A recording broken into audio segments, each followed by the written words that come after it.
Good morning, my dear children. Welcome to our today's class. Today we are going to continue with our prose how, when, and where. In our previous class, we have learned up to administration produces records. Today we are going to see surveys become important and what official records do not tell. Before seeing this, we recall our previous class. Now we recall whatever we have seen in our previous class. One important source used by historians to write history is the official records of the British administration. All important documents and letters preserved carefully in the record rooms attached to all administrative institutions. Moreover, these documents were written by calligraphists who specialized in the art of beautiful writing in the early of 19th century.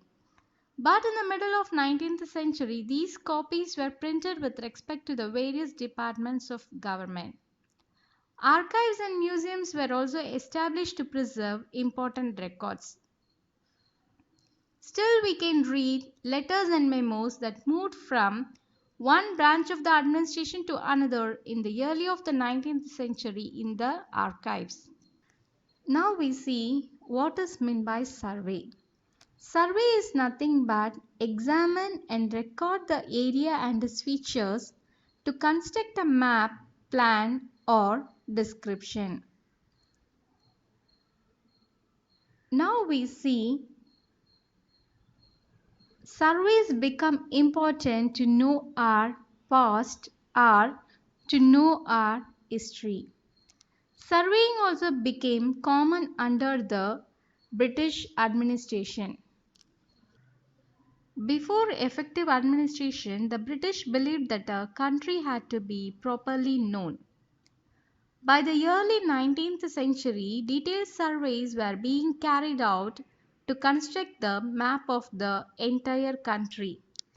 Revenue surveys were conducted in the villages to know topography, the soil quality, flora, fauna, and cropping pattern. Revenue survey was a survey which was directly connected with land survey to know topography, which means a physical characteristic of an area of land, especially the position of its rivers, mountains, etc.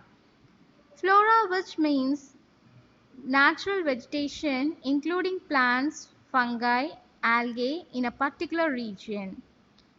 Fauna refers to the animal's life living in a particular region, and cropping pattern means production of area under various crops at a point of time. All these facts are seen as necessary to know about to administer the region. Census operations were held every 10 years from the end of the 19th century. Census means a periodic count of the population. From this we can know the number of people in all the provinces of India, which means the parts of a country outside of the capital or the largest cities, their caste, religious and occupation. There were many other surveys like botanical surveys, zoological surveys, archaeological surveys, anthropological surveys and forest surveys. Botanical surveys, it is a detailed account of the plant resources of the country in the form of national, district and regional floras. Zoological surveys, it is a study of the fauna of states. Archaeological survey, it is a research related to the conservation and preservation of the cultural monuments in the country.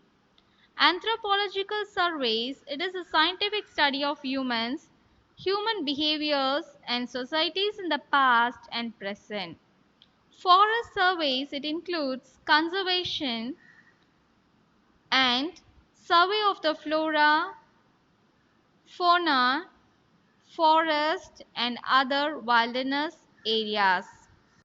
Our next topic is what official records do not tell. That is, official records do not tell more about our history. Whatever we have learned, it helped us to know our past or history, but we must remember that these are official records.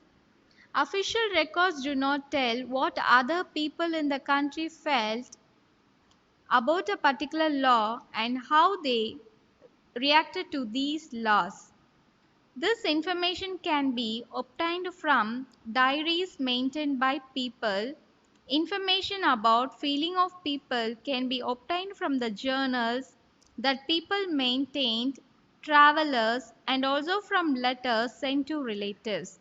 However, finding diaries, journals, and letters are not always easy because they may not be available. All these sources, however, were produced by those who were literate. From these, we will not be able to understand how history was experienced and lived by the tribals and the peasants, the workers in the mines, or the poor on the streets. Getting to know their lives is a more difficult task. Yet, this can be done if we make a little bit of effort.